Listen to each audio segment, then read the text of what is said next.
You've found Wicked on Wisconsin, your one-stop podcast for all things Packers, Brewers, Bucks, and the rest of your favorite teams from all over the state of Wisconsin. We're powered by Wisconsin Sports Heroics, online at wisportsheroics.com and the Wisconsin Podcast Association. And now, here's your host, Mike Wicked. Yo, what's up? Bye week over. 5-game push towards the playoffs for the Green Bay Packers. That is where we're going to begin today's podcast. Thank you so much for being here. Merry Christmas, happy holidays. And still to come, we will get to a second part of the podcast, and that will be on exactly what Luke Fickell has done. Flipping recruits, getting big-time names. Can talk to Ben Worgull from the Badger Nation, good friend of mine, who I've been talking to about the Badgers for a long, long time. And I'll tell you what, I was talking to Ben via text earlier this week. And I said, Ben, when can you come on? And I said, how about Thursday? Because he gave me, it's a busy guy. There's a lot of stuff happening with Wisconsin football with Fickell in the bowl game. And he said, well, there could be some recruits that flip this weekend. So we're recording this Thursday. And I just want to, and listen, that doesn't mean we can't talk to Ben again and talk more recruiting coming up down the road. It's the lifeblood of every program.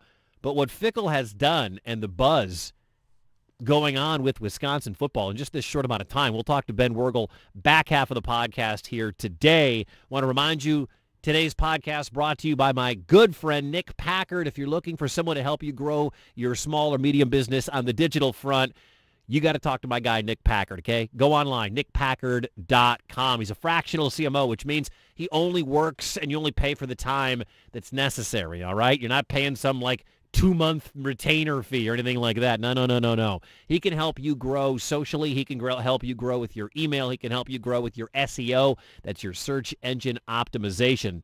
That means, when I go to find, maybe you sell T-shirts, and I type in T-shirts, how quickly does your T-shirt company come to the top on Google? He can help you out. Go to nickpackard.com, nickpackard.com. You're going to work directly with Nick, and he's got stuff that can fit everybody's budget, programs and ways to fit even the smallest of budgets all the way up to the big budgets, okay?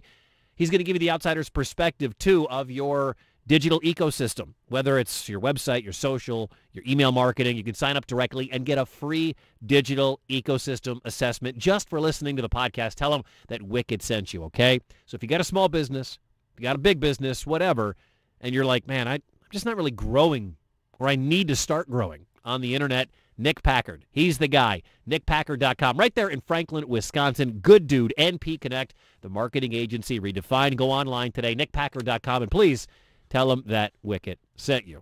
All right, like I said, we'll get to the Badgers coming up in a bit. But first, the Green Bay Packers. Here we go. This is it. If there was ever a last stand, if there was ever a push to be made, it is now.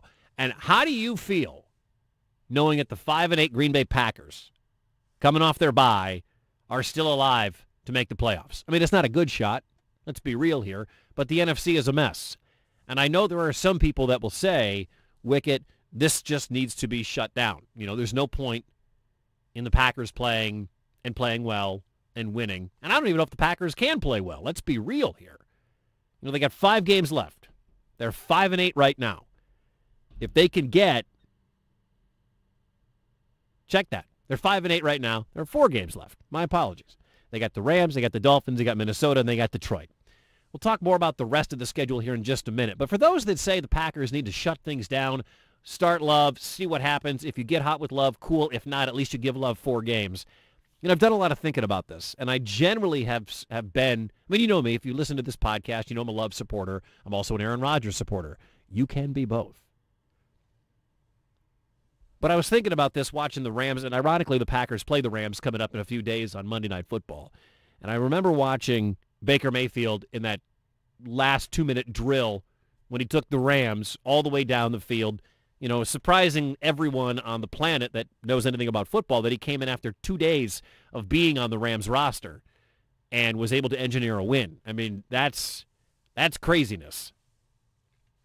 But everybody probably thought, especially if you're a Rams fan, it's been a rough season for the Rams. I have no sympathy. But if it's been a rough year for the Rams. And Rams fans are probably in the same boat as Packers fans might be right now. who cares about winning? Let's tank. Let's get a good draft pick. Let's move up on day one of the NFL draft. Let's get a top 5 pick. You know who cares about that?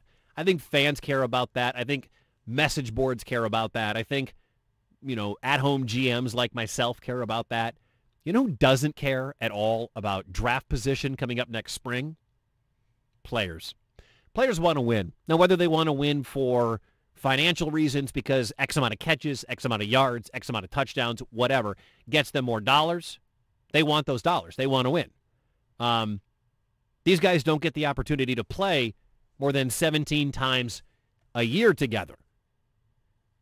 Next year, whatever they put on the paper right now, whatever the blueprint they're putting out there right now, whatever GMs and coaches see this season can go a long way towards a player's future. Now, I'm not talking about Aaron Rodgers. I'm not talking about Christian Watson. I think we know what we've got in those guys. I'm not talking about Aaron Jones. But Baker Mayfield is probably not the starter for the Rams next year.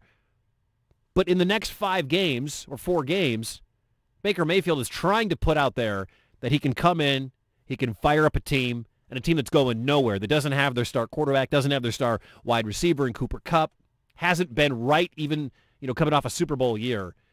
Baker Mayfield's trying to prove that he can be a winner and putting something on tape, and he wants to win, and those players want to win. You saw the locker room after that game last week. That locker room was absolutely fired up. That's why these guys play the game. Yeah, they play for money, but these guys play to win football games, to celebrate wins in the locker room. That's why these guys play these games. And that's why I'm sure there isn't a single player, outside of Jordan Love, there isn't a single player in that Packers locker room that wants to hear the word tank or wants to hear the word Jordan Love. And I'm a Love fan. I mean, I'm a Jordan Love fan. That's just how it is. They want to go out there and play. They want to go out there and win. Everybody on that Packers roster wants to beat the Rams on Monday night. Then they want to go down to South Beach and beat the Dolphins on Christmas. Then they want to come home and get 2 wins against Minnesota and Detroit. So for the idea of tanking, there isn't a player in that locker room that cares about the draft position come next spring. They want to win. And that's why I am not on the let's bench everybody, tank everybody, and maybe get the 3rd overall pick next year. There's going to be a good player at 9 or at 12 or at 17 or wherever Green Bay picks. It doesn't matter. There's going to be a good player available. They're going to draft a good player, hopefully. So that for those that want tanking, you can have that opinion, but I'm not tanking guy. I'm go out there and try to win guy. Now, the Packers are 5-8. Here's who they've beat. The 3-10 Bears twice, 6-7 Tampa, who looks terrible, 7-6 New England, who I believe that's not really a threatening franchise or a threatening team this year. And the outlier is 10-3 Dallas, but that doesn't really count because Mike McCarthy's the head coach, and we know Dallas isn't going to win the Super Bowl this year, and there are probably a lot of fool's gold in that organization. I know there were a lot of fans riding high after the win at Soldier Field, and Aaron Rodgers waving to the fans of the franchise that he is a part owner of. And the Christian Watson touchdown, if you follow me on social media, I love the photo of Watson leaping in the air and Rodgers pointing to him in the end zone. I loved that moment. But I'm not 100% sure Green Bay has the capability of winning these 4 games. Actually, I'll say it. I don't think Green Bay can run the table. But it doesn't mean I'm not going to root for them to run the table. It doesn't mean I don't hope that they run the table. I do hope they run the table.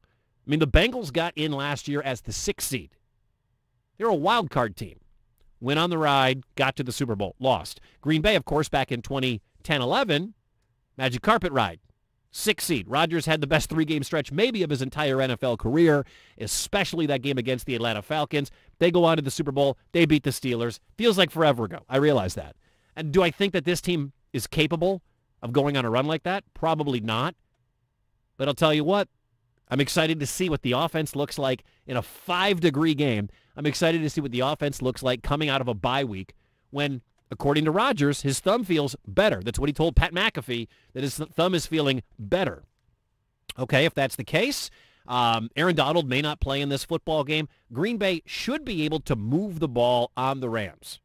This isn't a great Rams defense like we've seen in the past. It's going to be really, really cold. What does that mean? Will Green Bay run the ball more? Probably not, even though we have seen in the last few weeks they have had tremendous success with Aaron Jones and A.J. Dillon running the football. We've seen them actually utilize A.J. Dillon more. I know that Aaron Jones got a little bit banged up in that game against the Chicago Bears, came back in, he was out, but Dillon was a beast, an absolute beast in that game. Offensively, I think they'll be able to move the ball on the Rams. Warm weather, if everybody stays healthy, go to Miami. I think they'll be able, they might get themselves into a shootout, and I don't think they have the weaponry, the artillery to hang with Miami with the Cheetah and with Jalen Waddle, and when Tua doesn't face a lot of pressure, he's really good. Come back home, play Minnesota. Minnesota is absolutely fool's gold. They are frauds, 10-3, but they've scored fewer points than they've allowed, which is ridiculous. They got a great player in Justin Jefferson, and I know they beat Green Bay in Week 1. But that is a fraudulent franchise they have over there in the Twin Cities. And then maybe, just maybe, if I would have told you that Game 17, Week 18, that it would come down to a playoff berth that could be on the line between Detroit and Green Bay. Who never would have thought that? Who knows? That's a long way to go. So I'd like to think that the offense is going to roll, just have some success, do enough. They should be able to put on more points than Baker Mayfield and the Rams. I'd like to think that. But it's truly the defense. I mean, it truly is the defense. People were joking when you watch Miami play against San Francisco the other day. People were joking that, boy, Tua really stinks when the defensive backs play press coverage and you get after the quarterback. Unfortunately for Green Bay, if you're a Packers fan, you and I both know Joe Barry ain't playing press man defense. He's not playing any press coverage, especially not for 4 quarters of football. I mean, Tua was terrible against San Francisco. Terrible. They jammed the receivers.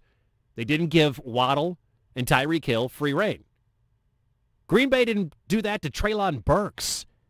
Green Bay didn't do that to whoever catches the football, to Equanimeous St. Brown. I mean, they're so afraid of anything getting back behind them that they literally will play 6 to 10 yards off the football every single down. If you give Tyreek Hill that much cushion, he's going to kill you. If you give Jalen Waddle that much room, he's going to kill you. But it's not going to matter. Twitter knows how to beat the Dolphins. Joe Barry won't do it. Now, that game is a ways down the road, all right? I mean, we're not even to the Rams game yet, which is in a couple of days. But I can just see the momentum coming maybe out of a 2-game win streak. Can you call it that? The Chicago game, bye week, Rams game. Maybe they get to 6-8 after Monday night. Who knows? Maybe they won't. I mean, the last time I thought they had an incredible weather advantage, San Francisco came in and kicked their ass in the playoff game. And they beat them up. That ugly football game. Special teams blunders. So I get this feeling coming out of the Chicago game and maybe coming out of this Rams game that Packers fans are going to have this feeling like, oh, here we go. Here's the run. The Bears stink. All right? The first half of that Bears game, Green Bay was getting hammered by Justin Fields and company. For some reason, they stopped letting Justin Fields run free. The Bears chose not to do that and try to turn Justin Fields into a passer. And he had a couple of big ones, including one to Equanimeous St. Brown. Had to feel good for EQ against his former team. But it was the Bears. And if they beat the Rams, it's the Rams. If the Packers can beat L.A. and then go to Miami and win, I'll believe it's in there. Like I said, I'm going to root for it. I'm going to hope for it. For your sake, I want Green Bay to go on a big run here.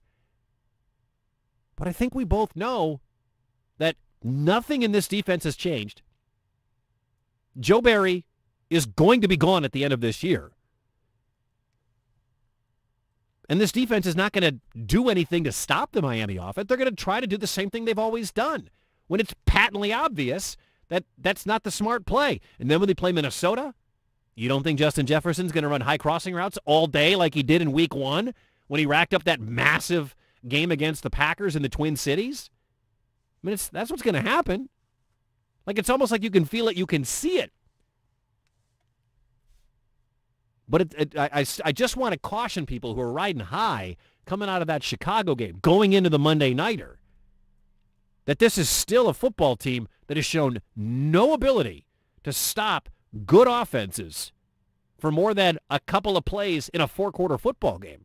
So regardless of what happens against Baker Mayfield, it's Tua, and then it's Justin Jefferson, and then it's Detroit, who we have seen can put points on points on points on points on anybody. So please don't get your hopes up after beating a bad Bears team and potentially a bad Rams team that this team's going to do anything. Unless they changed something during the bye week, which we all know, that didn't happen. All right? That's where I'm at coming out of the Bears week, coming out of the bye week. And I know there's a lot of talk about Aaron Rodgers and the future and dead cat money. I got a whole podcast on that coming up in the near future, all right? So go out there, handle your business against the Rams. Cold weather. Here comes a team from California. I'm not worried too much about this Rams team, but I'm also not going to come out of this Rams game if they do win. Let's say they win 27-10. I don't know. 20 sounds like a good score, right? There's no way I come out of that thinking, all right, things are really falling into place. Because some dominoes are starting to fall into place for Green Bay to sneak into that last wild card spot. If you're watching this podcast right now and the weekend games have not happened, root for the Jets. Tonight, I'm recording this. Go Niners. That's what you need to have happen. You can't have any of these other teams that are competing for wild card spots pop up, all right, and take that spot away. You don't need – we want the Jets to win. We want the Niners to win tonight. I don't know. I think the Giants and Redskins both play. Giants and Commanders, they both play this weekend. I think you can't. The one thing that can't happen is both Washington and the Giants both can't win twice.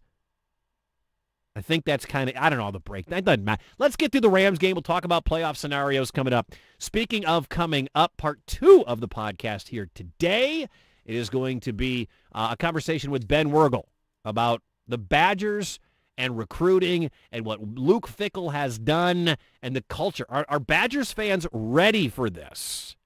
That's coming up here on the podcast. But first,